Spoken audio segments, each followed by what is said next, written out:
Silakan. Kita dapat panggil talian Encik Raja dari Shah Alam. Hello Encik Raja. Ya, selamat petang Rina dengan ahli panel dan Selamat petang. salam bahagia, salam paduan. Terima Ya, kasih. Halo. teruskan. Silakan. Teruskan Encik Raja. Ya, salam paduan.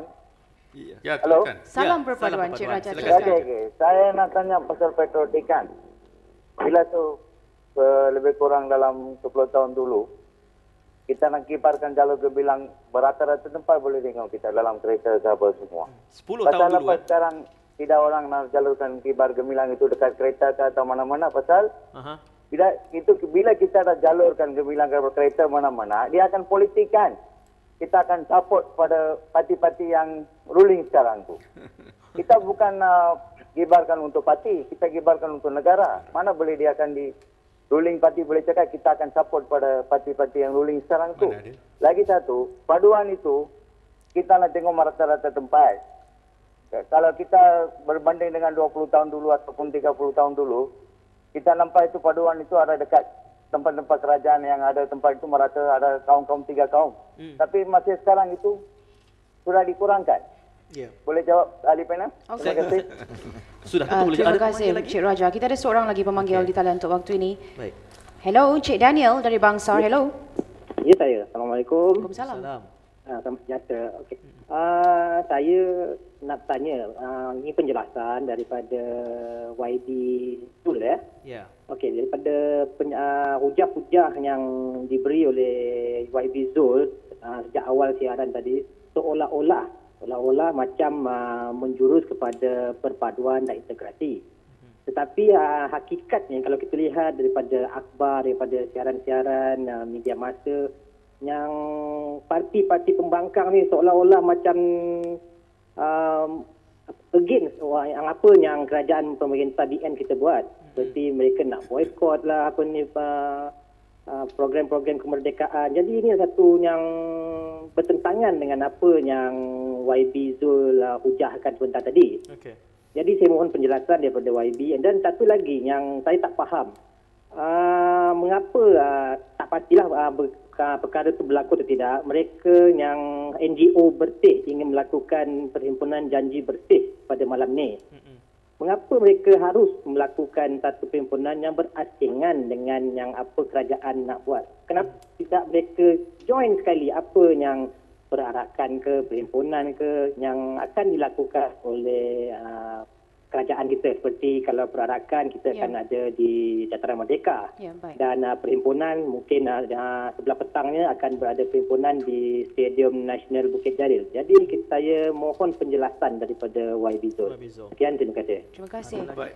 Itu saja. Itu saja kita kepada YB Zul. Baik, terima kasih. Itu soalan yang cukup baik sebenarnya kerana memberikan saya ruang untuk menjelaskan erti dan memaknakan ya apa yang dikatakan sebagai satu politik baru yang melepasi apa yang dikatakan kalau perpaduan itu mesti sifatnya begitu. Dia kalau perpaduan itu yang dimaksudkan adalah kalau perpaduan itu mesti bersama. Sebenarnya dalam dinamika politik yang matang, ia tidak semestinya begitu. Dalam kepelbagaian dan kerentakan dalam kerancakan politik seimbang itulah kita dapati bahawa andainya ia diurus dengan baik, ia meninggalkan satu dampak dan satu impak yang cukup besar kepada apa yang dikatakan sebagai the check and balance ya. Jadi oleh kerana itu persoalannya rakyat sebenarnya sedang belajar apa itu politik baru. Dan laras bahasa politik baru itu tidak ramai yang faham. Tetapi hari ini sudah semakin ramai yang faham. Jadi ketika mana kita dapat 48% rakyat mengundi pembangkang dan pakatan. Ya. Baik, saya mencela Nanti sikit, tak Betul, bila Datuk. poin tak masuk lagi. Ya. Poin tak masuk Poin lagi. tak masuk lagi. Kerana saya Jadi kena betulkan persepsi yang salah. 48% yang menyokong ya. Lalu sebuah kerajaan yang kalau benar-benar mereka memahami politik baru, contohnya mengangkat tema pada kali ini, tema kemerdekaan, sudah bukan saja pembangkang, bahkan NGO, bahkan seluruh rakyat. Kalau saya kembali kepada sinar harian, 98% mahukan tema itu diubah. Kalau saya lah dan menteri, saya sudah sentuhnya ya dikatakan sebab apa Kerana Perdana Menteri Ahmad Mohamad atau Perdana Menteri Najib sendiri sudah mengatakan the days of government knows all sudah berlalu. Ya, itu diakui oleh diakui. Tetapi ketika 98% mahukan tema itu diubah dan dipindah, janji ditepati. Kalau saya sikit saya ubah. Sebab janji ditepati itu membayangkan, semua menyebutkan bahawa ianya membayangkan, mewakilkan kerajaan yang ada, government of the day. Kalau beliau Perdana Menteri Ahmad Mohamad, bukan saya nak petikai kebijaksanaannya. Kalau diubah sikit saja, janji mesti ditepati. Ia merangkumi, ia inklusif sifatnya. Semua rasa terpanggil. Mungkin tidak perlu. Boleh saya jelaskan? Ya, itu satu. Ya. Silakan, jadi itu perkara yang saya beri laluan. Saya dengan sopan untuk jelaskan benda ni. Kita berwacanakan. Terima kasih. Maka terpaksa doktor mempertahankan kerana beliau pembangkang. Maka terpaksa mempertahankan sesuatu yang mungkin tak kena. Betul tak? So maka 98% itu persepsi surat khabar tertentu. So jangan kita ambil angka itu sebagai satu yang betul. Kerana ini satu persepsi dan boleh kita, kalau pun kita cerita politik baru. Tapi ini nasionalisme. Kerajaan memerintah adalah BN. Dan mereka mengadakan satu di seluruh negara. Bukan sekarang. 1 hari bulan Ogos sudah bermula di peringkat sekolah, di peringkat daerah, di peringkat rata-rata. Ini adalah satu yang dibuat. Dan bila kita kata janji ditepati, kita akui ini yang kita janji dan kita akan tepati. Adakah perkataan itu satu perkataan picisan yang mempunyai makna yang salah? Janji ditepati adalah satu perkataan yang murni. Kenapa kita marah terhadap perkataan? Adakah kita menjasmaniakan kemerdekaan atau merohaniakan kemerdekaan? Maka janji ditepati adalah satu perkataan yang baik. It's a very beautiful word. Yang harus dilandaskan untuk pembinaan negara. Dan PM begitu ikhlas mengatakan itu yang kita janjikan kita cuba tepati. Dan kita dah tepati peringkat ini. Walaupun masih 2 tahun, 3 tahun baru kan. Maka dalam proses itu saya rasa jangan kita terlalu ringan, terlalu berpicisan dalam hal ini. Datuk Mengam, itu boleh perkara kita memartabatkan diri, mengangkatkan diri ke peringkat lain. Saya jelas sikit. Maka saya belum habis lagi. Izinkan saya. Maka kita balik kepada denyutan kemerdekaan yang dikatakan tadi. Maka saya rasa pembangkang ikutlah sama-sama. Di titik pertemuan inilah kita membina sebuah negara. Jangan kita lawan untuk perkara yang berkaitan dengan kemerdekaan negara. Di parlimen kita gaduh, kita bertaruh demi kebenaran yang dikatakan tadi. Tapi untuk ini kenapa kita nak politikkan dan war-warkan? Kerana kita menghantar mesej yang salah kepada rakyat. That we are always fighting. Kita selalu gaduh dan pecah belahkan. Saya ini tak betul. 31 Ogos adalah satu tarikh yang murni. Jadi sekurang-kurangnya bertoleransi untuk tarikh itu. Saya celah. Kalau boleh kita punya izinkan saya jelah. Sikit saja. Ataupun kita akan berehat 2 minit saja. Masih lagi. Boleh, okey. 2 minit saja ya, boleh? Kita beri laluan kepada YB. Baik, kalaulah janji ditepati itu satu keputusan, satu verdict. Itu kan satu sisi pandang. Yang juga menesabah, kalau Datuk Azman boleh ya, sebagai seorang yang antara birokrat yang punya wibawa dalam hal ini.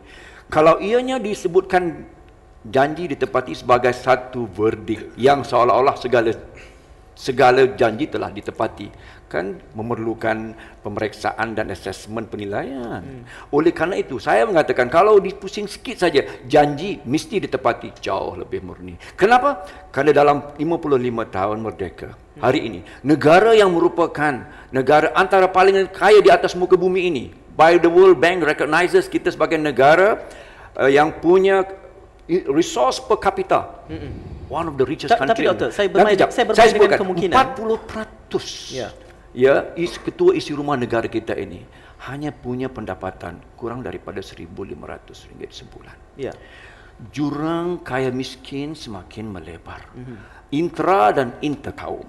Intrakaum Melayu paling parah. Kita lihat bagaimana persoalannya adalah pada akhirnya ianya bukan satu yang, kalau itu saya mau sebut satu contoh saja tentang jurang kaya miskin ini. Kalau kita pergi kepada segala apa jua yang merupakan kita kaitkan dengan patriotisme. Kita kaitkan dengan patriotisme. Oleh kerana itu, Pakatan Rakyat dan Pembangkang mesti meletakkan segala apa jua gross fiscal mismanagement, segala urus takbir yang salah, yang bobrok, yang tiris, yang timpang, yang pincang, yang segalanya lah, tak perlu saya huraikan sini. Maka itulah peranan kami. Itulah peranan kami untuk mengingatkan. Doktor, izinkan kita berbicara bersama. Sebentar, Datuk. Agak mudah untuk YB Doktor menyarankan ditukarkan kepada janji mesti ditepati. Cuma saya hampir yakin kalau ditukarkan sedemikian pun akan masih dipolitikkan, kerana itu tugas pembangkang untuk diskredit apa juga dibuat oleh tidak kerajaan. semestinya begitu. Saya kira tidak semestinya begitu. Saya katakan karena belum dicuba, itu andaian. Saya hampir yakin itu akan dilakukan. Itu andaian. Saya bercadang. Saya dengan itu saya bercadangkan kepada pembangkang. Izinkan saya mencadangkan kepada pembangkang dan Pakatan Rakyat. Andainya kali ini benar-benar Perdana Menteri Najib mahu menunjukkan bahawa beliau adalah negarawan dan statesman dan meminda itu, kita bersedia untuk melakukan satu yang punya kelainannya. Karena di sinilah letaknya perkara yang sebenar-benarnya mematangkan politik murni dan politik. Kita ni politik terbuka. Pandangan-pandangan yang diberi oleh Yang Berhormat pun sendiri akan diterima kalau ianya adalah landasan kemurnian. Saya rasa ini masa kita pergi ke Ketua Pengarah.